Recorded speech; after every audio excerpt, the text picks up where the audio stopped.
Southeastern Bow Hunter Podcast.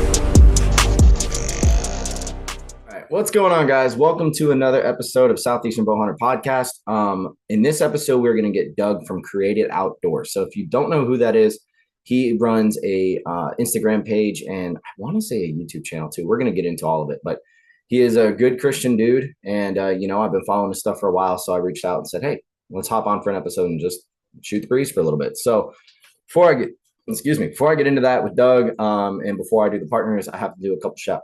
Oh my God, I don't know what's going on. Got the hiccups. I got to do a couple shout outs.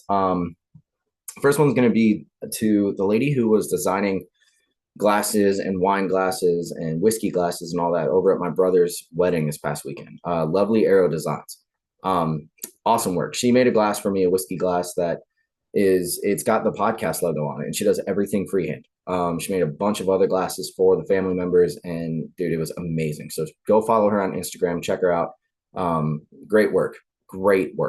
Next up, I want to give a shout out to my daughter's school. They had a career day today, and I went up there and brought a bunch of podcast stuff. There were stickers. I brought a bunch of my sheds, the stuff you see behind me, the deadhead and all of that. And the kids loved it. There's a lot more hunters out there than I thought, especially, people talk about in the industry that, the youth isn't interested. Dude, I don't know if it's just where they live, but there was a lot of kids that were interested in it. So awesome event. Can't wait to do it again next year. And, it's promising. It's very promising to see those kids being so interested in hunting. I had a bunch of kids come up and play with the sheds. A few of them grabbed the skull mount I have back there, and they were like, is this real? I was like, yeah, killed that deer 5 years ago. And they were like, what? So it was really cool. I love being able to do things to bring hunting to the younger generations. It's very important. If we want this to continue, it's very important to do that so they understand what this really is. Okay, so that's the two shout outs. Partners, all the discount codes and everything are going to be down in the description, so make sure to check those out. So I'm going to run through this kind of quick. Working Class Bow Hunter, obviously been working with them for a while. Go check out their website and get some new merch. Osseo Gear, Joe is going to be coming on the podcast here soon. They have new stuff that's going to be dropping. It may already have dropped by the time this episode drops. So if it did, be on the lookout. Look at our page. I will be sharing all of that. Look at theirs on Instagram, Facebook, all that stuff. Great quality camo, great quality gear. And, I'm getting hyped to get it out in the woods. Also check out their podcast, Mission Whitetail. A new episode just dropped today, which I really need to stop saying that because this episode's dropping a week from today, basically. So either way, go check them out. Go listen to it. If you want to learn some stuff about the whitetail woods and how to become an extremely prolific killer like Joe and all the other people he gets on there, that's the place to go. He talks tactics and tips and teaches you things that you probably didn't know. Next up is going to be Summit Stands. Got my sticks ready, got my stand ready. I'm just waiting on deer season. So go to summitstands.com and get some of the new, what's it called? The new accessories. Get you a new tree stand. They have you covered from A to Z. Next up is going to be the Bowtique. So I got something special to drop about this. Mike actually sent me a photo of it. Again, this episode is dropping a week after these wraps drop, but he's got some new wraps called See You Soon. They're really sick. The art that he is able to do and the designs he makes are amazing. So go over to the Bowtique LLC on Instagram, Facebook, TikTok, and also go to their website. He's got a lot of new stuff dropping this summer. So definitely want to push more people towards him. I've got some of his wraps and they are by far the best I've ever used. Bergie Bowsmith, our episode was awesome. Can't wait to jump on there again and talk more about archery setups and hunting and just really shoot the breeze, man. I love it. And if you want to get your bow tuned and if you want to get some of the products that we always use, head over to bergiebowsmith.com and use the code down below to save some money. G5 Outdoors, as you know, I'm going to be using the Mega Meat this year during deer season. Have some plans to be running the Dead Meat V2 and the T2 through some hogs this summer. Actually, I need to set that up. But yes, that is the plan. And if you don't like mechanicals, they got fixed blades too. They've got the OG Montec, they got the Montec M3, and then they also have both the Striker V2 and the Striker X. So head over to g5outdoors.com to look at all the stuff they have to offer and get your broadheads today. Next up is going to be Prime Archery. So if you follow me on TikTok, you probably already see the TikTok I dropped of my new bow. That form is fantastic. It's by far the best bow I've ever shot. And I was saying that before I even got used to it. Now that I'm used to it, you can see it behind me. Dude, I love it. So definitely check out Prime Archery if you are looking to get a new bow. Season for us is only about 4 months away, so you need to hurry up. But it's a great quality product. They also have the RVX Plus 32 and 34. So they got everything covered. Let's see, Dialed Archery, my proof, again, sighted in, perform flawlessly, attack. Dialed is a great company to work with, and it's a great company to use their products. I mean, they just dropped a new, I think it's probably over by now, but I know that they had a whiteout site drop, like a small batch drop. Super sick. If I had an all white bow, or if I lived in like Alaska, I would get it. But I just love what they do, man. They come out with awesome designs, and very thankful to be working with them. Next up is going to be Ace Hardware and Social Circle. Look, that's my home bow shop. It's where I go. They have all the stuff. If you need it in a pinch, they got you covered. Moultrie, that's the cell cameras that I am using now. Dude, flawless. Absolutely flawless. Beautiful picture quality. I've been getting a lot of bucks on camera at one of my spots that are very promising. So thank you, Moultrie, for making something I can actually rely on.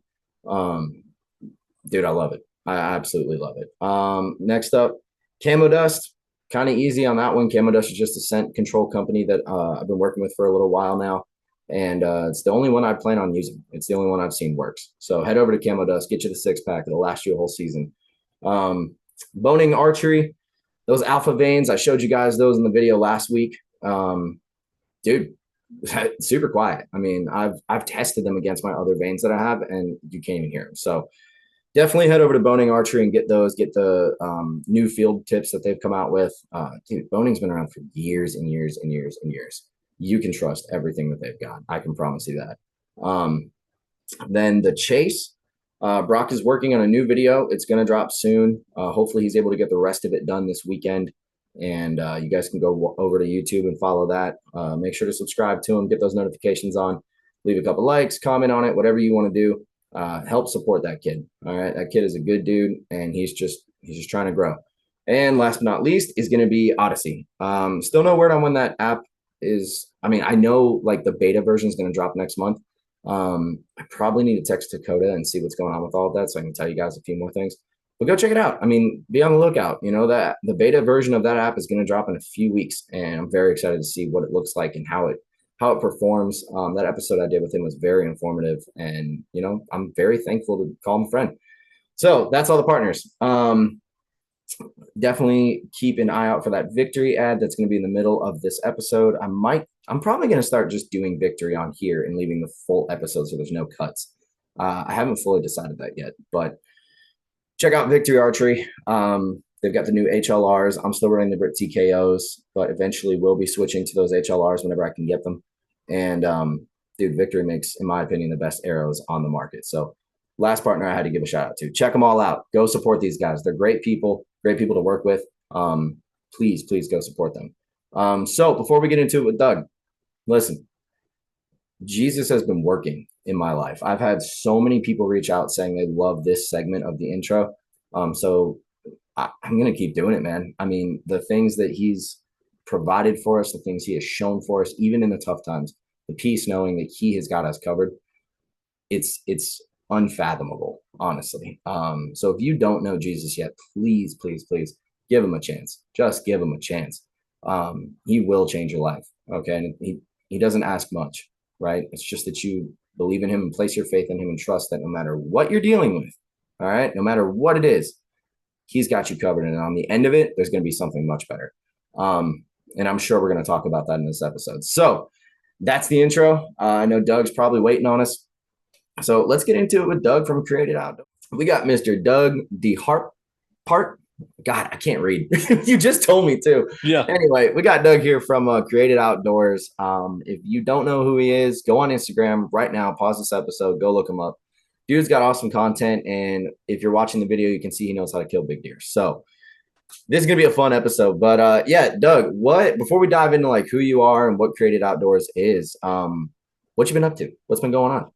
Man, it's just that time of year. Turkey season's here, and man, Ohio's got a big population problem with turkeys. We're way, way, way down. I've only been turkey hunting one time by myself. Uh, South Zone season's about ready to be over with. North Zone season still goes to the June 1st, but it's just a busy season of life, man. With a couple businesses that I own and home projects, and it's like the summertime blues. You know what I Yeah. mean? Thinking about food plots, and man, I got so many projects going on. So I'm just pushing through the projects and waiting for my trail cameras to start showing me some antler growth. That's what I'm waiting on. Yeah, dude. I run cameras year round, and like I noticed something this year that pretty much from the end of, I'd say like middle of February to Yeah, about right now, I just don't even care.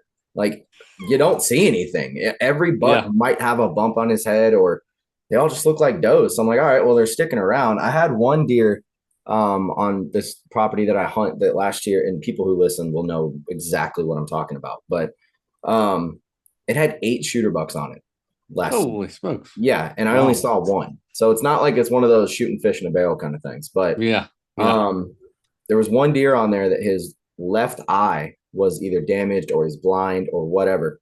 And I call Huh. him Dead Eye. And he was showing up all the time. And now I haven't seen him in over a month. So it's that kind of feeling where you're like, oh, wait, where is he? Like, do I need to go put more food out? Do I need to do this? Do I need to move Yeah. cameras? So I'm feeling it. I'm feeling it. For me, it's like the late winter, early spring blues where it's like, I got nothing to really be excited about, get ready for like tax season or something. But now That's not exciting either. well, the drive No, definitely isn't. no, nobody ever got excited about tax season. Dude, have you been before What? to tack? Oh, I thought you said tax. Oh, not tax. No, no, total Yeah. Tax total archery. season. I'm like, nobody, only the accountants get excited about tax season. Yeah, I was like, No, I wait, what do got you you. mean? Tax fun.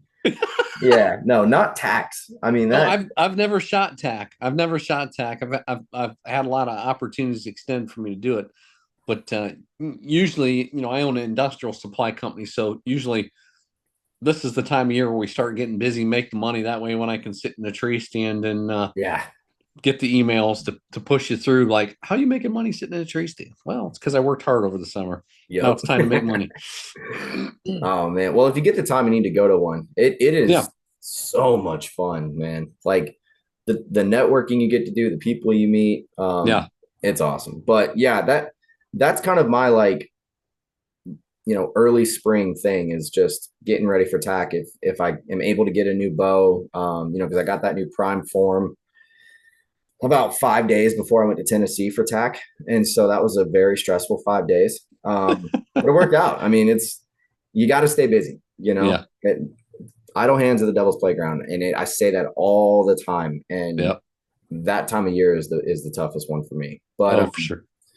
cool, dude. So, all right, I want to know, like, explain to everybody who you are, how you got into hunting, and what Created Outdoors is. Yeah, man. So I tell people all the time. I do a lot of speaking events all over the country, and people ask me all the time. Where'd you grow up?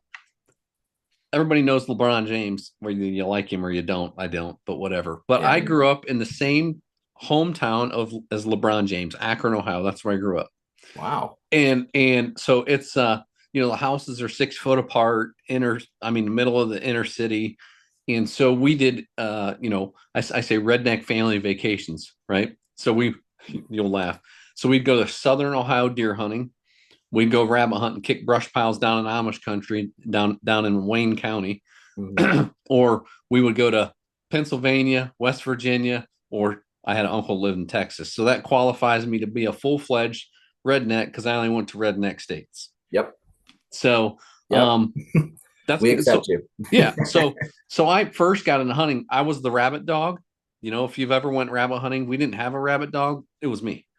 I was the kid with ADHD that was the rabbit dog, and my dad said, "See that brush pile? Go in there and get the rabbits out."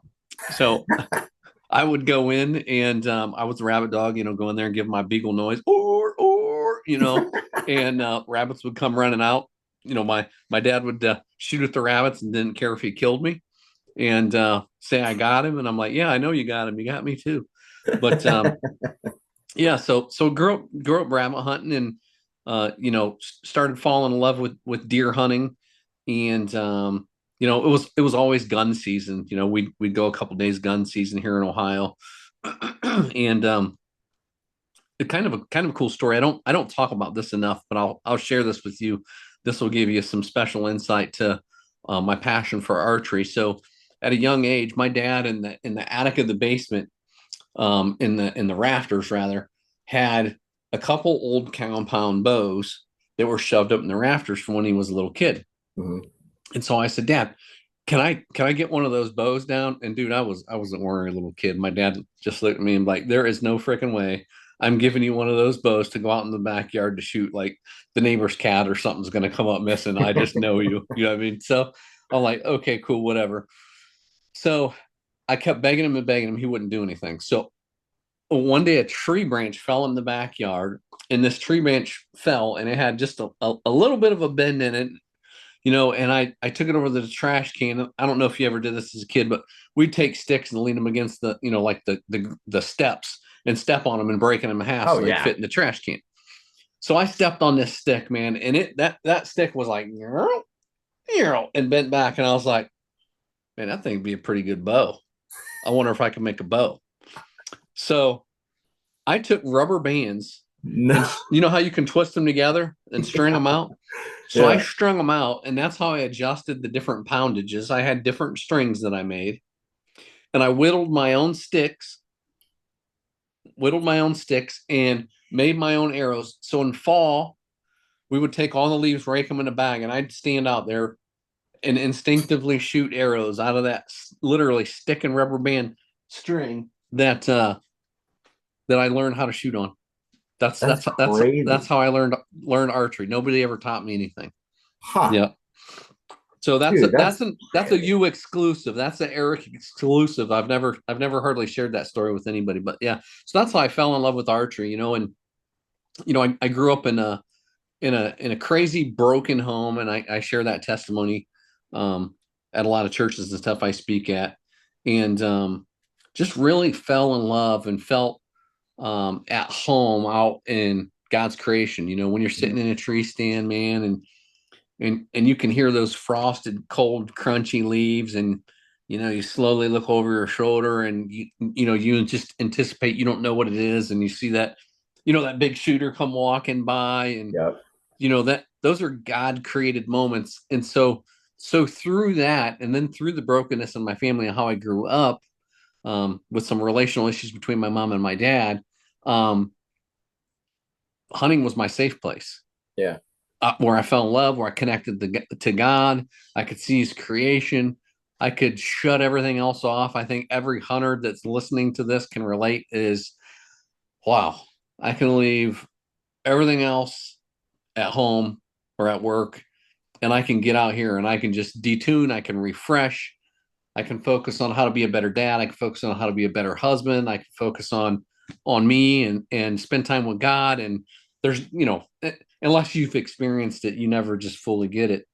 But that's where the whole vision for Created Outdoors came from. And it came to me kind of at a young age. So 20 years ago, I started a chapter of Whitetails Unlimited in Northeast Ohio. Okay. Yep. And so we just celebrated our 22-year marriage anniversary. And it was 2 years after that. I was walking through a fairgrounds, and this guy had this Whitetails Unlimited booth set up, and I said, what is that? And we sat there and talked, and I said, oh man, I'd like to start a chapter in Ohio. So we started a chapter in Akron, Ohio, called the Rubber City Whitetails. And then I ended up moving, and we changed it to it's a Second Amendment dinner. But I've been doing that for 20 years. I've been the chapter chairman for that for 20 years. Well, they invited me because our chapter grew really fast. We were having great success, really good turnout. They invited me to go to the ATA show, Archery Trade Association show. Yeah. A lot of people know what that is. So I went to that, and I remember going there just kind of Jones and like, oh my God, there's Michael Waddell, there's T-Bone, there's Tiffany, there's Lookout Lee. That, what I mean? Just kind of Jones and like, man, these guys are really, living the life. This is something I always wanted to do, something I always felt called to do. So, so I got hooked up with a gentleman named Alex Rutledge. If you ever known that name, Alex, he's, diehard turkey hunter. Yeah. He kills some big deer and stuff.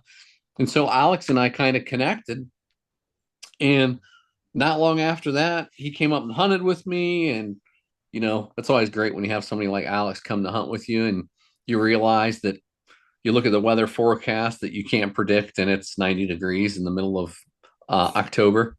And you're like, dude, ain't nobody, let's just change the schedule and go fishing. You know what I'm saying? Anyways, Alex came up and he and I connected, and he asked me to be on staff, on the pro staff and run Ohio. And, a lot of good things happened. I kind of worked my way up the ladder there, was the co-host to Bloodline Outdoors. Actually had a friend of mine bought Bloodline Outdoors, and they had some issues between personalities. I'll just put it that way, between Alex and the owner, and it just didn't work out, and it folded up. And I thought, man, this is something I really love. I've kind of built a little bit of a presence. Alex was kind of the loving, more redneck kind of guys that people related to. And then I was the, small business owner, younger guy, a little bit more edgy that people took to. So, we each kind of had our different fan base. And so God led me to start Created Outdoors. So this has been 10 years. This coming fall will be 10 years that Created Outdoors has been around. Wow. And we reach about 1.9 million people a month organically on social media. We've had some giant sponsors that came alongside us. Our first year we had Sanny. Sanny's a huge company. They're the second largest manufacturer of excavating equipment, and they're based in China. And they actually came to us. And so they were a partner for us for 3 years and gave us a really good platform to, hire an editor and do all that stuff. And had some other companies come along, like Elite, and some of the other companies come along. And so we were blessed to have some really, really good partners. And we have had partners over the last 10 years. However, Created Outdoors is a ministry. God just gave me the vision and the idea of, as I explained to you, man, when we're sitting in a tree stand and, and we hear that whitetail walk by, and you don't have to shoot an animal to appreciate what God just blessed you with. That sighting, the opportunity is there. Hunting is a lot from opportunity, right? And so we had an opportunity that we could harvest as a hunter and a true sportsman. You have an opportunity to say, yes, this is what I want to put my tag on or feed my family with, or you can say no and move on to the next one. That's the awesome opportunity we have. And so based off that, I think about even turkey hunting, going turkey hunting, and just hearing turkey gobble, you're like, man, how cool has God made an animal that I can talk to and try to fool and bring him in and see if he's dumb enough for me to shoot him in the face. Right. And so it's a great way to describe it. yeah. And often I always laugh. I go, my mom called me a turkey. I'd do something real stupid when I was a kid. She's like, you're such a turkey. Now that I'm in my mid 40s, I realize, man, my mom thought I was so smart. You know what I mean? Because turkeys are way smart. Yeah. But to say, those moments, I believe, are to connect us to something other than the world. Right. So whether we harvest a deer or we pass one, whether we hear a turkey and get one to respond and we harvest one or not, those are God created moments. I believe that those are moments where God can pull us away from the hustle and bustle of life and the things that are in front of us to calm us down, to focus on, somebody made this for me to enjoy. What's it all about? Right. So God gave me that idea, and I can't share the whole premises of it because I use it in my speaking events. I don't want anybody getting any free passes, but right. so those are God created moments. And it just hit me one day, my story, how I grew up, the things I've been through with my family, between my mom and dad and my brother and his health issues, and like just this whole drama circle, and how God saved me and rescued me out of that by his creation, hunting, Yeah. fishing, loving every minute of it. You know what I mean? And so that's how Created Outdoors came to be. And never did I anticipate, 10 years down the road, here we are. And, we're filming and producing.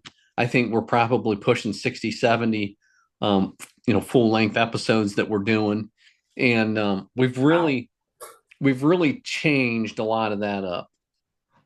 And I'll let you ask me some questions, but then we'll come back to that. Why are we different today than 10 years down the road than when we were when we first started? Yeah. And I think that'll be a good way to close the episode. So we'll come back to that. Okay, don't let me forget, because I can go off in the weeds sometimes. I'm in the weeds right now, man. I live in the weeds. I feel you. Dude, there's so much to unpack there, but I love it. It's like you said something that's really important, and I've said it on the podcast a couple times, but like being out in the outdoors and hunting, really, for me, it's I'm not going to say it's better than church, because it's not, but it's like another form of it, Sure, absolutely. When I first started, because I didn't grow up in a hunting family. My whole family's from Chicago, and same thing, family split. I moved down here, and here I am, right? Yeah. There was a lot that came with that, and I'd always been interested in hunting and never had the outlet or the avenue to do it, because as a kid, both my parents don't do it, so I'm like, well, I guess I need to spend $20,000 to go kill a whitetail. Oh well. And it's I still remember the very first time I went out on my own, got in a tree, not safely because I didn't have a harness. But that's neither here nor there. That shouldn't have been disclosed. Yeah, well, I've said it many times. I actually I know. I told Jake from Summit when he came on the first time, I was like, yeah, you want to know something stupid that I did? Here it is. And he was like, yeah. Do you have a harness now? I'm like, yes, I do. Don't worry about it. Hey, back when I first started, they didn't even have harnesses. Yeah, I still have buddies that know other buddies of ours that have fallen out of trees, and they won't wear one. Yeah, I'm like, dude, it's not that uncomfortable. But anyway, yeah, man. And like, I remember the first time that I was in the stand on a cold November morning, and I heard some deer coming through, and that sun was coming right up. And at this time, I'd always, in the back of my mind was like, okay, if somebody asked me, what are you? Like, who do you believe in? I'd instantly go to Jesus, right? Like, my whole family was Catholic, but I never really gave it any thought. And that morning was the first time in my entire life that I was like, you know what? There might be something to this. And then over the years, hunting's helped my faith grow to the point now where it's like, I can talk about it with you probably all night.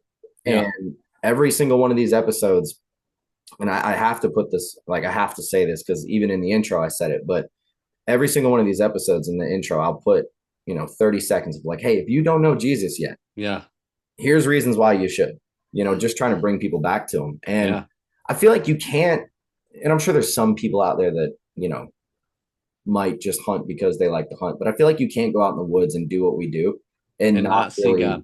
Yeah, exactly. I mean, I've even had times last season, dude, there was this one deer that my wife told me she didn't want me to shoot because I had already shot this deer the year before.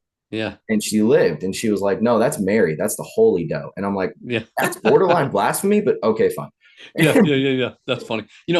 I say all the time. So like this buck here, I can look at that deer and I can, I'm sure like your buck that's behind, I can look at this deer. I can tell you where I was, how I shot it, when I shot it, how I recovered it, who helped me recover it. Like I can tell you everything about that deer. I can go through my office. I got probably 30 mounts down there, and I can go around and tell you, like what the buck over here, my son shot, the buck behind me that my son shot. Like I can tell you all that, right? Yeah. But I say that to tell you this. I can remember everything about that every moment. So I shoot this deer. Now it hangs here on this pedestal or on that wall. That's all it ever did. None of these deer ever changed my life. You know what I mean? The only thing that ever hung for me in my life that made a difference in my life was Christ when he hung on the cross. Mm. Mm. And so when I look at every one of these deer of an opportunity that God has blessed me with, that I'm worthless. I don't even deserve to harvest a 160-inch deer.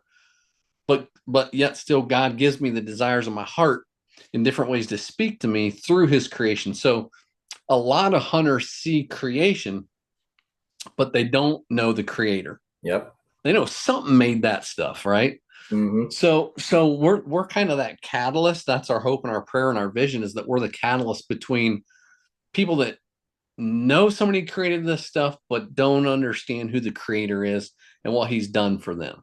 So Yep. that's our connecting factor. That's what makes us tick. And it's awesome. Yeah. I mean, that was my thing. Like, I remember a time I was a kid, dude. I was probably like 10 years old. My parents went to, I'm out of Georgia. So we went up to North Georgia where they've got like Little Ruby Falls and all of that. Yeah.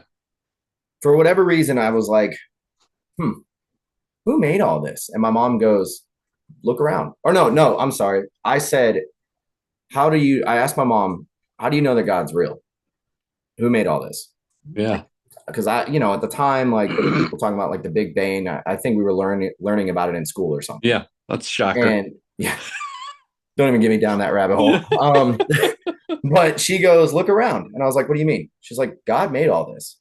Yeah. I was like, how do you know? And she's like, you see those trees over there? You see that squirrel running around? You see how, look where the water is going through. Look at the waterfall. Look at all the delicate, intricate things around you. She's like, you think that happened by chance? Yeah. And I was like, huh. No, I guess not. But that's as far as it went, Yeah. And dude, I don't know. I mean, something about, I think Seek One, I have to give them a little credit. I think Seek One kind of had a part in like me being able to talk about it. Sure. You're raised in, there's two things you don't talk about: religion and politics. Yeah. Those are the two things I talk about the most now.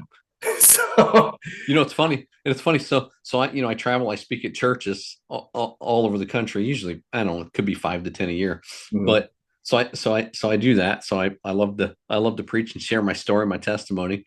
And I'm the local president of our city council. So, I don't preach and don't do politics. Well, heck, I decided to be stupid and do both.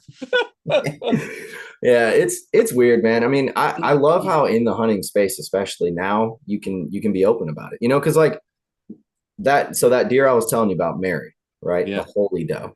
Yeah. There was a moment there, and I don't know if you've ever had something like this happen. I don't even know if I've said this on the podcast. I might have, but I was in the stand, and this was like 3 days before season ended, right? And last season was a little rough. I shot 3 does, only recovered 1.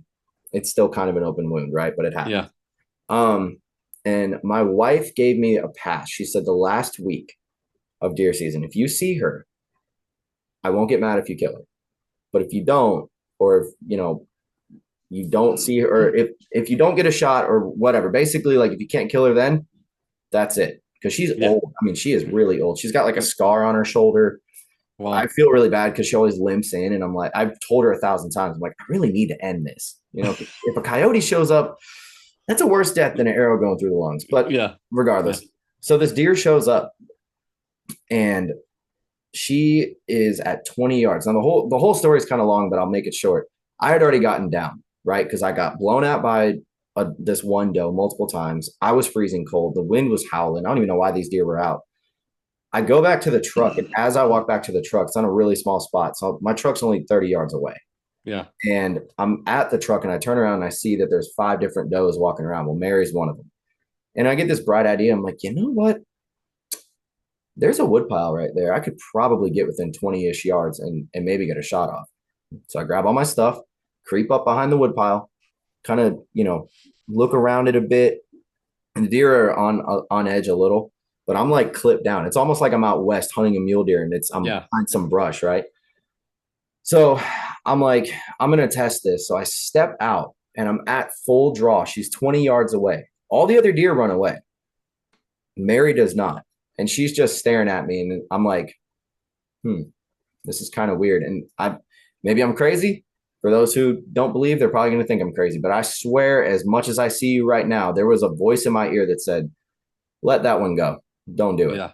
And I'm just full draw. I'm like, are you sure? Ah, Really? yeah, I've And been there. I heard Yeah. it again. It was like, let her go. And so just let down. And, I'll tell people that story. I'm like, that was God letting me do the right thing, pushing me in the right direction. Cause I Yeah. know my wife could say whatever she wants. If I actually killed that deer, she'd probably be a little mad, you know? So it's one of those things, man. I feel like for some people, being in the woods is where you connect with them. Yeah, man. I've seen some of the craziest things out there that people believe or don't believe, but Yeah. it's one of those things like you were saying, we don't deserve anything that we have, right? Yep. With what Jesus did on the cross, that I can't even put that really into words what that means. Sure. And for us to be able to do what we do, it's one of the greatest blessings. So Yeah, absolutely. I love that you were able to tell all of that. I honestly, I don't get to hear that enough on here. Yeah. I've had a few, but it's refreshing. It's very refreshing. Well, so 10 years ago when I first started doing this, like there were no shows that they at the end of the show they'd put John 3:16. Mm. And not to say that's a generic Bible verse, but it's one of the most Commonly used. commonly used, and it's not general, it's not generic, it's the word of God. Yeah. But you put that on the end of your episode, but I've seen you and I know what your fruit is. Mm-hmm. So, in Matthew, it says you'll know them by their fruit. So when you're at an ATA show and you're talking about going out and getting hammered, and at the end of your episode, it says, John 3:16, for so Christ so loved the world that he gave his only begotten son. I look at that and I'm just like, not that I'm perfect, Yeah. you But know, but, and I thought, man, how can we, do something that is it's all about Jesus. That's what it's supposed to be. You know what I yeah. mean? And I still have to battle the flesh of chasing big bucks, and then, whoa, slow your roll. This ain't about big bucks all the time. Yeah. This ain't about the turkey, right? It's about, you know, raising up a child in the way he should go, and when he's old, he won't depart from it. It's about educating, teaching your son not only about hunting, but most importantly about Christ, right?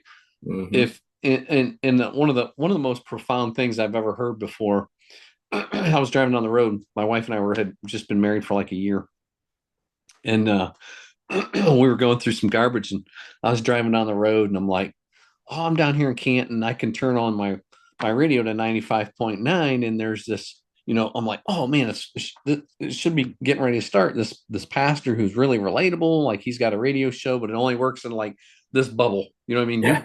You get outside of the bubble and it's gone. There's no Yeah. frequency to pick it up. So I'm like, and literally I'm like right in front of where the broadcast center is. So I turned the radio on, dude, and God is my witness. This sermon had just started, and it goes, so you're driving down the road right now, and I'm like, What? yeah, and I'm like, this is really weird. Yeah. How did you know? Yeah, and it goes, and your marriage is a mess, and I'm like, and your life is a mess, your finances are a mess, and I'm just like, did This somebody car put started. is there a CD in here or something? You know what I mean? This is 10 years ago. And I'm like, what's going on? And he goes, you're doing the same thing today that you did yesterday. If you want what you've never had, you must do what you've never done, because what you're doing in the past isn't working for you. Mm. And I thought, man, I want to be the husband to my wife that I never saw my dad be to my mom. Mm-hmm. And I want my wife to be the wife to me as her husband that I never saw my mom be to my dad. So how do I accomplish that? Well, first off, I make sure that Christ is in the center of the marriage, and that I realize I can't be perfect. My wife can't be perfect. Only Christ is perfect. And we focus on him and let him focus on our flaws and call out our flaws. And that really started bringing a lot of change to my heart, through that revelation. And I never forget that, you know. And then he ends the sermon. He goes, let me tell you something. You know, you're gone for the weekend and you're out deer hunting with your boys. And I'm like, what in the world? Like, this guy's a stalker, right? He goes, and so you've been gone all weekend and you come home at, 3 o'clock in the morning and you decide, I'm gonna climb in bed with my wife. And you just unloaded the truck and your hands are cold and you're gonna, place your hand on the small of her back at 3 o'clock in the morning. Mm-hmm. And she's been there taking care of dishes and laundry and kids and all these things while you're out hunting with your buddies. And he said, your hand on the small of your wife's back at 3 a.m. is not the cherry topping to an ice cream sundae of what her weekend looked like with you not being involved in the family. And I was like, dang, this guy. I'm never turning that radio station on ever again when I come down to Canton. That's crazy. But just those little things, like how God uses stuff like that to teach you stuff that you need to change, that he calls out in your life, and be able to use that to minister to other brothers. One of the things that we do here at my house and then at our church is that I started a thing called Brothers Burgers and Bows. And so, dude, we'll have, if it's cold and crappy out, we'll have 10, 15 guys. If it's nice out, we'll have 20, 30 guys. But, I will cook and water and nurture and work on people's bows that come over to the house, and we'll shoot 3D targets out back. And at the end, we'll have a little competition, and I'll give away like a walk-on archery target or something like that. And then we sit by the campfire and then we fellowship, where I'm just like, hey, you guys got any dirt? And they're like, what do you mean dirt? You know what I mean? And just dig through that stuff and just say, hey, the Bible says for all have sinned and fall short of the glory of God. Man, I struggle with this. And these guys are like, what? Mm-hmm. You know what I mean? And then, you'll have a guy, man, I struggle with porn. Man, I struggle with drinking. Man, I struggle with, and they're just naming stuff and building a bond. You know what I mean? And the Bible says iron sharpens iron. And an analogy that God gave me, I believe, was, the analogy of iron sharpens iron. But I always say iron sharpens iron. But if you're hanging around a bunch of marshmallows, the only thing you're going to get is a dull, sticky blade, and you're not getting sharpened. And so, I try to surround myself with people that will lift me up in a stronger position, to where I can take and influence and be raw, real, and transparent with other guys that are just struggling and don't have anybody to turn to in a non-judgmental approach. So, that's kind of the most important phase of where Created Outdoors is now. And I said, remind me at the end, but this kind of really transitions well, and we can talk about other stuff. So, we've had partners for next to 10 years. Yeah. I terminated some partnerships, and one day I was reading, and I had a partner that wasn't paying me. We have contract obligations to partners. We've had it for years. It's how we pay our editor. It's how we do what we do. Yeah. Well, the first couple seasons we were on Pursuit Channel, we were spending a ton of money on editing and airtime and blah, blah, blah. God convicted me. He was like, a lot of people are doing the streaming thing. Why don't you do the streaming thing? We were one of the very first, actually, I think we were the first show to ever develop and come up with our own Roku channel for hunting. Wow. Yeah. So we developed a Roku channel to where we could air whatever we wanted when we wanted, and not say, oh, you guys talk about the Bible too much. Oh, you talk about the Lord too much. You got to cut some of that, because the other channels would really edit that back. Yeah. So we did that.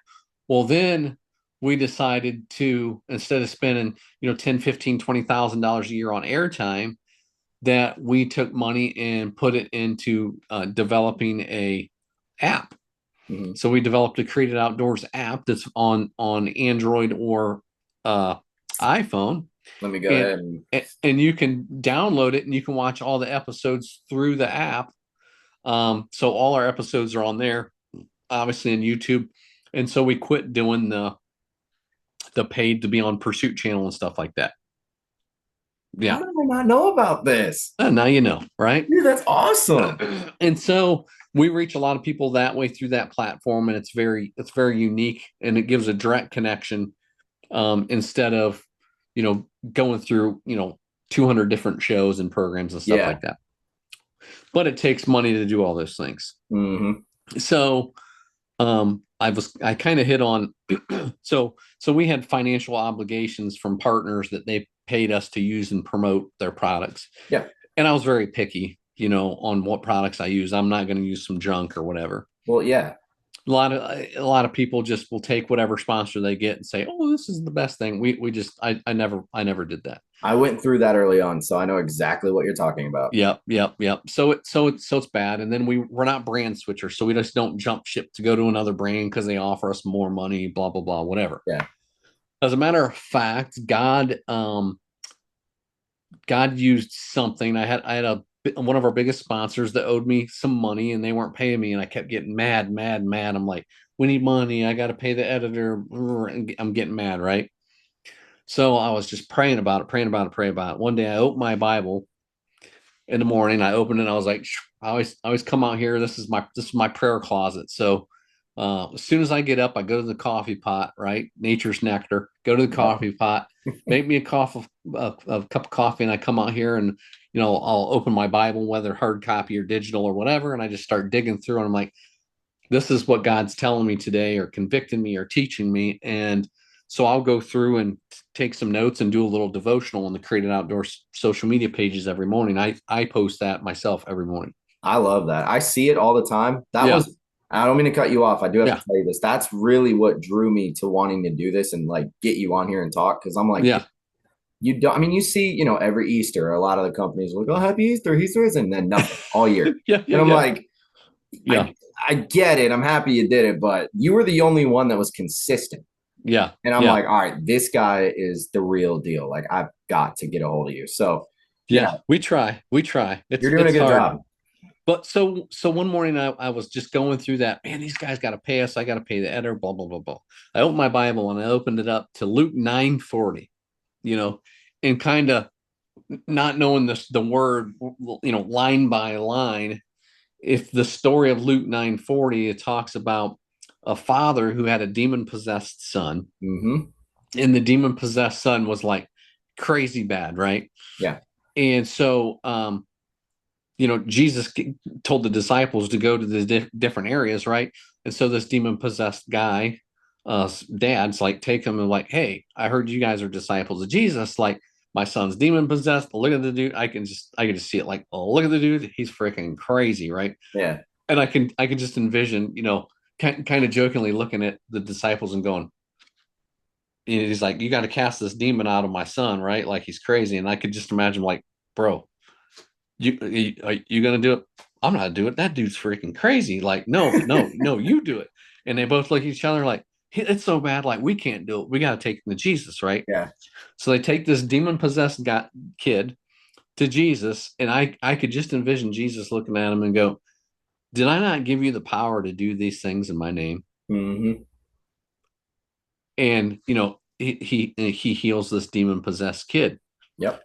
But this demonic power had power over this kid, that made him stay in this position that he couldn't be used or utilized because he was stuck in this sin that was consuming him, right? He was in bondage.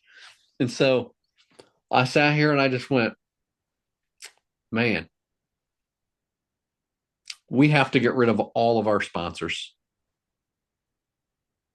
So started emailing sponsors, and I said, hey, we're no longer going to do any contractual obligations for products. We don't want any money. We don't want any of that stuff. And so, the money that you owed is still owed. But moving forward, we're not partnering with anybody that just wants us to use the product. Yeah. We're not going to have any contracts. There's not going to be any financial obligation that ties us to a contract. If you want to support the ministry of Created Outdoors, and you believe in what we do, who we are, and who Christ says we are, then we will move forward with a handshake agreement and whatever you guys basically would like to tithe to to us. And so I closed a lot of doors real quick, and it's amazing to see what God's done in that. We were with Elite for a long time, and I'm actually an Elite dealer, and we've sold hundreds of thousands of dollars worth of their product. They make a really, really good product. And I was just kind of like, hey, we're not doing it anymore. And Dart and Archery found out about us, and what a phenomenal Christian company that Darton is. Yeah. And I've had a relationship with them for a number of years, one of their guys. And so we worked out an agreement, and it was like, this is what we're going to do. And I said, this is what we're going to do, and handshake deal. And it's funny. I told him, I was like, I haven't even hunted because I don't want to be tied up with producing footage for another company. You know what I mean? And so, and I said, and I got a speaking event on Saturday. This was a Thursday, and they're like, "Oh, well, what do you need?" And I'm like, "What do you mean? What I need?" They're like, "Well, we'll send you a bow to see if you like it before we make some kind of obligation." I mean, they second dayed me and aired me a bow, and I had it all set up, and I went and sighted in at my shop and went and did this speaking event. And I always shoot my bow at speaking event. Shot the bow, and I was like, man, that thing feels so good. Like, my buck tag's filled, but I might just have to go out and kill some stuff, and like not even take the video camera. Like I said, that that obligation is out the window. Like, I'm gonna go kill stuff. Yeah. I'm gonna enjoy it, man. And I went out with that bow, and I had a doe come in quartering real hard away, and I'm like, I'm gonna put this arrow right on that doe, right in front of that doe's butt cheek, man, and I'm gonna let her rip. And I watched that arrow, and I watched her go hop, hop, and falls over dead on the 4-wheeler trail, and I'm like, no, that's what I'm talking about. I can drive the 4-wheeler right to that doe. Yeah. A couple days went by, I was like, that's a really good time. Like, I need to do it again. So I went back out a couple days later with that sequel 31, and ended up whacking another doe, and I was just like, it brought that joy back where I wasn't toting the camera, I didn't have a cameraman, wasn't bossing or dictating somebody, get this shot angle, get this footage, do this, do that. Like, we don't really have that obligation anymore, and it's very freeing, and it reminds me very much of Luke 9:40. Like, we were controlled by that, and now we're not, and we're free from it. So we're kind of, we'll still do stuff. We're still going to produce content, but it is not the key feature for us anymore moving forward. So it's a very unique time for us, because I've been filming and producing outdoor television since 2011. So I've been in the outdoor industry for a long time. Yeah.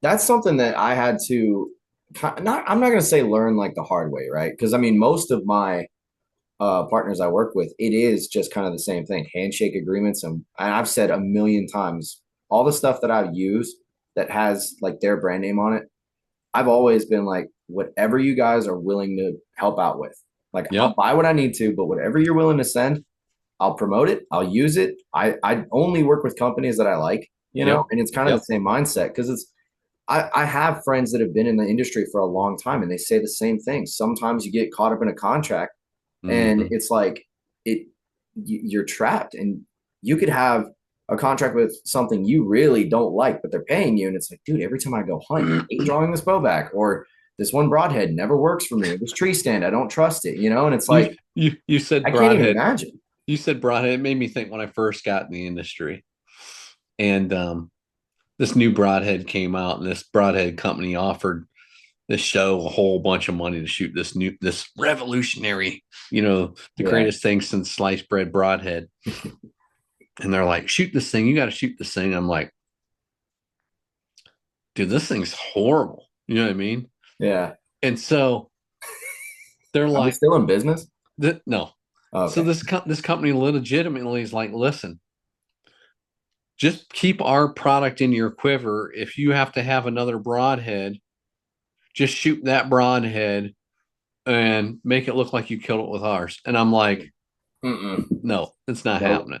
Nope. Yep. yeah, we're not doing that. So, Oh but it's gosh, just man. crazy to see some of the stuff that does happen behind the doors in the industry, and I've been doing it long enough where I just like, yeah, we ain't doing that. Yeah. Well, and that's so freeing too. Yeah, Like I've heard horror stories, and I don't want to focus on them because that's not what this is about. But I have sure. heard people go through it, so I'm glad Yeah, you got out of it. yeah, Dude, I'm so surprised. Like I didn't know you guys had like an app and that it's been going on for this long.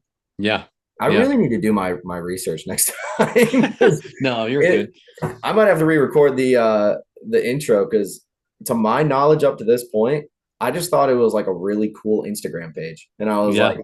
hey, we got Doug from Created Outdoors coming on, and he's got this Instagram page and he makes some really good content. And now I'm like, dude, there's way more to it than that. So I Yeah. apologize for that. No, no big deal. Our I'm not an old guy, but I'm an older guy where Facebook was more user friendly for us. You know what I I mean? So remember those days. we need to figure out the Instagram kind of thing. I just like I said, I own a couple companies and I'm always running around like an idiot. Yeah, you're So busy. I You're don't, busy. yeah, I'm busy. Um, and we always, like I said, got obligated in oh, we have to make a post for this company today, and we have to make a post for this company, and we got to edit this video and produce this content for this company. Well, guess what? Now we don't have to. We can go Yep. kill stuff. We can have fun. We can talk about how good God is. We can talk about the struggles that we face. We can talk about the deer that we miss. We can talk about the deer that we get. We can just talk Yeah. and Talk about be whatever you want. freed. Yeah, man. Yeah. So like we got guys that are you know using products that I was with the same camo company for a long, long, long, long time. They make an okay product. They make a good product. Mhm. You know, we decided once the contracts was up, I'm like, guys, I don't care what camo you wear, what brand you wear, like wear what you like, go out and kill stuff. You know what I mean? So Yeah. it's like all these clothes start coming out of people's closets where they're just wearing whatever they want to wear. But it brought the joy back to saying we're not staying. We're just average guys that want to go out and hunt and have fun, film content when we want to film it. If I wake up and I'd say, "Hey, Deegan, we're gonna go turkey hunting," he's like, "Yeah, can we leave the camera at home?" I'm like, "Yeah, cool. Yeah. Let's just Get go back to hunt, the man. roots of it. Yeah, man. Yeah." I feel like So there's a lot of parallels between like the hunting industry and like the music industry. yeah, When you probably really is. start getting up there and you start seeing like, and I'm not naming any names, obviously, but when you see certain companies, and I've said this before, but say you got like a TV personality and he's like, oh yeah, this broadhead or this bow is the best thing out there. Go get it today. And then the next year, it's like something completely opposite. And he's saying the same thing, but it's completely different brand. And you're like, dude, that's pretty on the nose. Like that's very obvious that something here, there was Yeah. a check given. And I understand that's how it works, but like Yeah. you're Yeah. kind of selling your soul in a way, Yeah. which Yeah. you can't do, but that's a whole nother thing. But Yeah. yeah, man, that's awesome. That is so cool. I'm gonna be on that app every day, I hope you know. I'm gonna watch Well, everything. you'll run out of episodes because we're pretty much all caught up, and we have some turkey stuff that we could edit and stuff. I'm actually meeting with our editor tomorrow about like moving forward. What are we going to do? What's it look like? Like how many episodes are we going to produce? What those costs associated are going to look like how Yeah. we're going to cover costs and and all that stuff. And at the same time, I'm like, I don't care. Like we're just going to meet. We're going to talk. It'll happen. We're going to have fun. If God wants us to keep producing episodes, he'll provide funds that are not obligated as by some kind of marketing contract. And Yeah. like we have a partner, man. This company was this guy used to be Amish, and he found the Lord, and just a phenomenal Christian guy, man.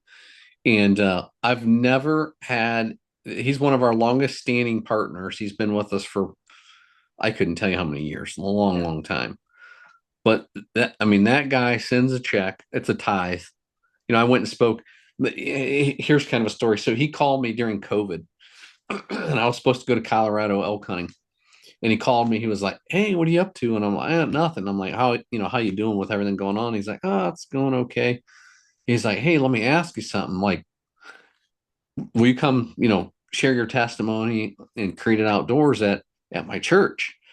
These guys were all Amish guys, you know what I mean? That converted to Christianity.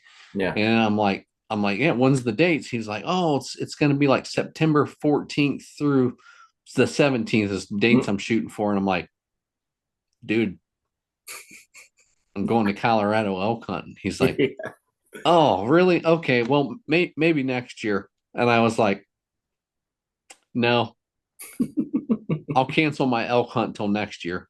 He's like, what? Wow. And I go, yeah, I'll cancel till next year, because the most important part of what we do is to be able to minister and share. And so I went and spoke at his church, and a bunch more people gave their lives to the Lord. Praise God for that. And dude, that guy every month is, sends a couple $100. It all helps out, you know what I mean? Yeah. And it's a huge blessing. And like walk on archery targets. I've never had a contract with Jeff Moose, the owner, ever. And he always sends us a check every year.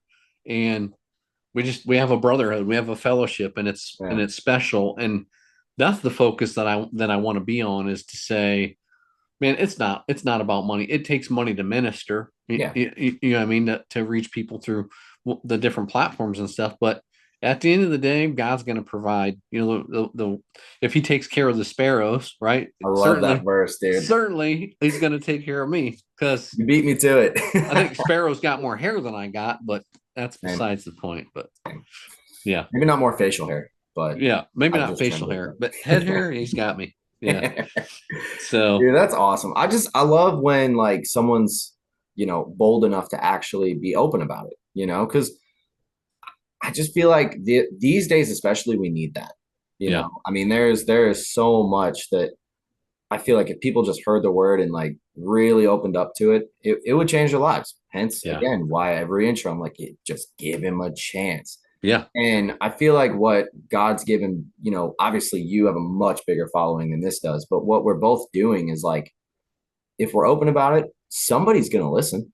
Sure. I mean, I've had multiple people say, dude, I never even really thought about it, but because of what you said, I'm looking into it now. I had one of my big buddies call me up the other day, and he was like, hey man, I don't know why he asked me this, because I'm not this, but he goes, how can I be a better Christian? How can I be a good Christian? And first thing I said, I was like, well, first off, you're asking the wrong guy. I was like, because I will talk Jesus with you all day. I gave my life to him, but buddy, I struggle with a lot of the same stuff that everybody struggles with. Sure. And absolutely. he was like, well, what do you mean? So I went into it, and I'm like, this is what I do.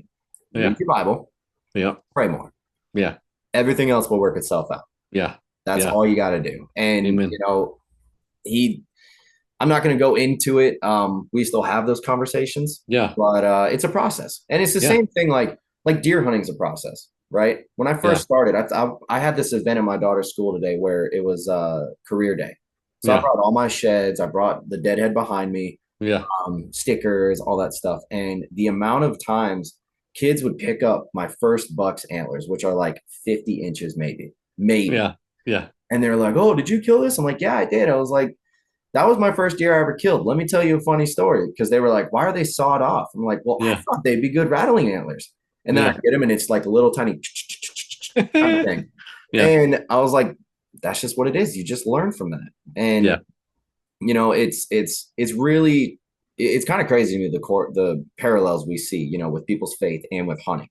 Right. Oh, for sure. And the fact we can merge those two. Yeah. It's great. Yeah. So I tell people all the time, I'm like, our job really is, we're supposed to sling seed. That's all I'm doing, man.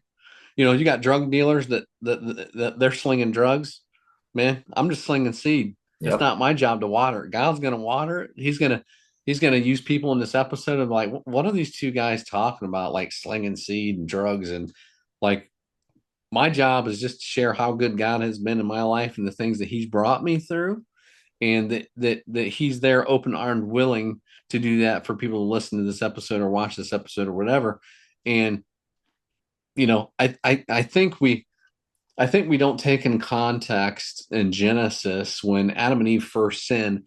What did they do? They ran and hid because they were ashamed. Yep. Right. And that's the first thing that we do is we're like, oh my gosh, like clicked that button again, or I looked at that picture again, or I stopped in that bar and instead of drinking one, I drank 12. You know what I mean? So you just dig through those things and you're like, so then you just revert. You hide from your friends, you hide from your pastor, you hide from your church, you hide from God. And he's just sitting there like, I'm the God of the universe. You think I don't know, man? Like, I still love you. Like, I took those beatings for you. Yep. But a lot of people don't understand that the simplicity yet profoundness of the gospel message. Yeah, I had an exact conversation. Now, I'll be the first to admit I do the same thing. You know, like if I have a moment of weakness, dude, the first thing I struggle with, and I've been getting, I never really understood it, you know, because there's like that guilt that comes with it. And, but if you don't have the guilt, that's when you know you have a problem. Exactly. Because and it took me a long time to learn that. The Holy Spirit is giving you that guilt because you're like, oh my gosh, I thought I wasn't going to do this anymore. But if you have the thought of I'm not going to do it anymore, that's the Holy Spirit saying, man, I'm trying to steer you. I'm trying to guide you. Yep. I'm trying to correct you. Yeah. Man, thankful for that. Well, and the thing is too, like you mentioned the simplicity of it. And I know this is a hunting podcast. We've basically been talking God the whole time. I'm cool with it. I'm okay with it. I mean, I do have one thing I want to ask you before we wrap up with this. But to finish my point, a family member of mine, I won't give out too much detail because he probably wouldn't want me to, but a family member of mine came up to me the other day, and he used to be atheist, right? We had a whole conversation years ago about it, well before I even knew what I was talking about, and I still really don't. But he came up to me and was like, yeah, man, you know, I found God. And I was like, oh, really? I was like, tell me about it. And he decided to go a different route. And so he's following like some type of, I'll just say Judaism, right? One of my arguments was like, yeah, it's the same God, but it's not. It's a whole thing, right? And it was like a 2-hour-long conversation. The main thing I told him, because he asked me, he's like, well, why do you believe, you know, that Jesus is who he says he is and did all these things he claimed? And I'm like, well, if you actually read it and you go into it with an open mind, the simplicity, like you said, the simplicity, but the profoundness of what it is. Yeah. Because you don't have to do anything. You have to do is have faith in him.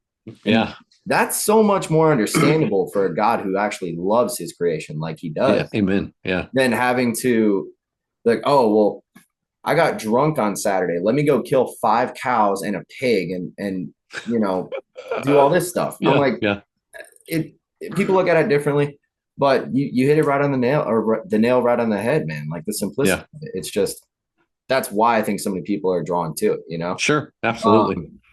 But to sort of wrap this up, because we're getting in a whole 53 minutes. Yeah. Yeah. I can give you some deer hunting time if you want to know some stories or whatever. I want to hear the story about the buck behind you.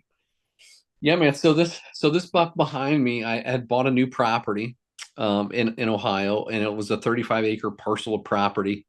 And a really cool story. I was actually at the ATA show at a Craig Morgan concert.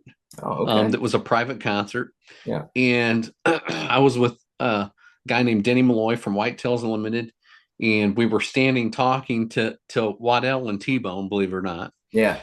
And we were talking, and I'm like, your trail camera went off, and I was like, look, and I was like, and T-Bone was like, where's that at? And I'm like, and funny.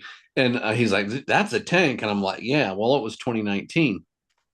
So 2020, I'm like, and I was already tagged out in 19. So 2020, started getting pictures, and I was like, dude, you got to be kidding me. Like, this deer every morning, like November, this is a cool story. So like November is he's clockwork. He's following 5 does. We're allowed to bait here in Ohio. You know, I had about 100 pounds of corn out on the ground. The does were coming in, and he's just, you know, herding his does up. And so I'm like, and he's in there at like 6:30, 7 o'clock every morning. I'm like, and he's on other trail cameras at 5 o'clock in the morning, and I'm on 35-acre blocked woods. I'm like, dude, I'm kind of screwed because I can't get in there. I'm like, I'm gonna blow him out of here.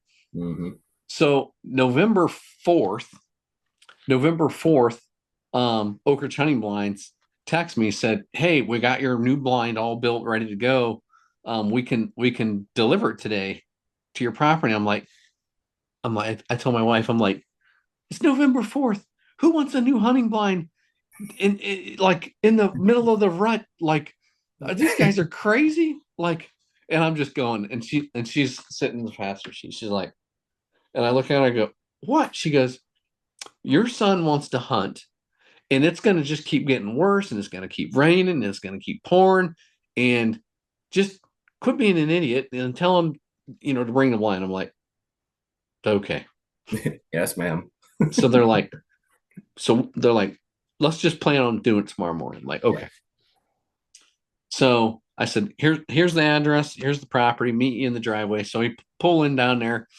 I pull my phone out, I look, and I'm like, we can't go back there.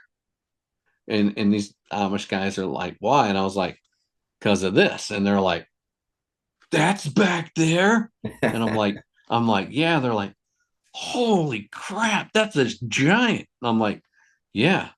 So I was like, when he's not on the trail camera anymore, we'll go back.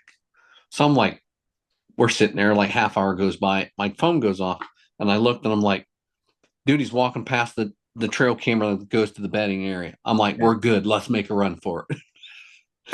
So we go blown back there. We set this whole blind up in 45 minutes. And I'm like, I'm coming down here tomorrow. Yeah. On the 6th. And I was like, I'm coming down here, and I'm going to hunt that second trail camera because there's a tree stand there. So I go up and I'm in the stand, I'm sitting there, and it's like seeing some deer, seeing some chasing, whatever. And all of a sudden I hear a big tree branch break, crack. And I look over, hey, here comes this dude. And I'm self-filming, right? Yeah. So I got my camera on the left side of my tree. I'm a lefty, and I'm standing facing the tree. And my bow's over here, the camera's over here, the deer's coming this way, and I'm going in the tree. I'm like, he comes 35 yards, stops broadside, and I just went, I can't shoot him. Like, I'm horrible footage, Yeah. horrible shotting. Like, so I just filmed him walk past me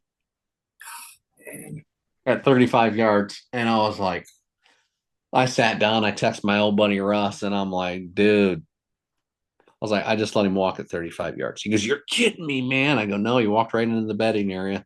I mean, he's in there. And I was like, I'll call you when I get out of here. So I'm sitting there just kind of digesting stuff. And I open my Moultrie app, and I look in there, and I go, you got to be kidding me. That freaking deer was standing in front of that blind at 8:15 a.m. He didn't even care about that new blind.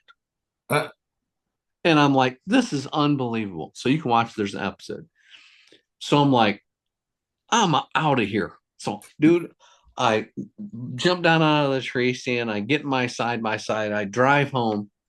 I go into my office. This is a brand new blind. I get a rolling office chair. I get my big power inverter. I pack my camera bag. I packed the cooler. I packed the sleeping bag. I packed everything. And I went and parked my side by side in the creek, climbed up in the blind, and deer hunted in the blind that evening. Slept on the floor of the blind all night long. Literally almost woke up and opened the windows and yelled, because there was grunting, there was fighting, there was chasing. And it's like 4 o'clock in the morning. I'm trying to sleep, and the deer kept waking me up.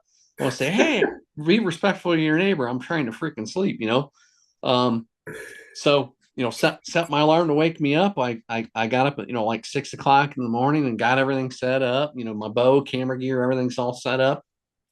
And I'm just kind of sitting there texting on my phone, and I'm looking around like it's getting close to that time. And I hear this noise, and I'm like, what is that noise? You know what I mean? Yeah. And I'm like in the blind, and I'm like looking behind me, and I'm like, I don't see anything. Well, there's kind of a blind spot in the blind window. And all of a sudden he pops out, and I'm like, oh my gosh, here he comes. So he's on my left, and I'm waiting for him to cruise around to the front of me. And he walks in right behind those does, man. And by this time, there's no corner, there's nothing left. But he walks out broadside, and I liver shot him. I shot him far back, and I filmed this deer for an hour after I shot him, Wow. for an hour. And he ended up passing away while I sat there and watched him. But tough critter. So I got down, got him, recovered him. And when I drove the side by side in, I looked and I was like, oh my gosh, I'll show you this. If you look, Whoa. this is the tree that he rubbed. Good Lord. Yeah. So he tore that tree up. That's the noise that I was hearing. Yeah. He was raking that tree. So he raked that tree before he came to me, and I killed him. So I was like, I'm gonna make a pedestal mount with that tree he rubbed before he came in and died. And so that's how I made that. Made that mount myself. Sick. Yeah. So 160. I mean, just I don't know if you can see that. Oh, see yeah. that mass. I mean, he's dude. just thick. Yeah, that's an Ohio whitetail. Yeah. He's 300-pound deer. I mean, just a big old fat giant, but super blessed. You think about those, like I said, those deer, that memory that I have of that deer, and like I'm looking at this 156-inch deer that my son shot with me as he was 9 years old and killed a 156. Like, just the memories that you get to make out of that. You know what I mean? It's so cool. So yeah. Yeah, dude, that's amazing. I love stories like that. That's what it's all about, man.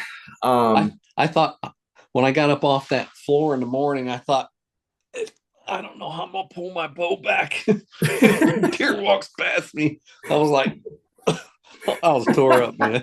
Just body atrophy. I had to get up there and do some workout stretches so I could pull my bow back.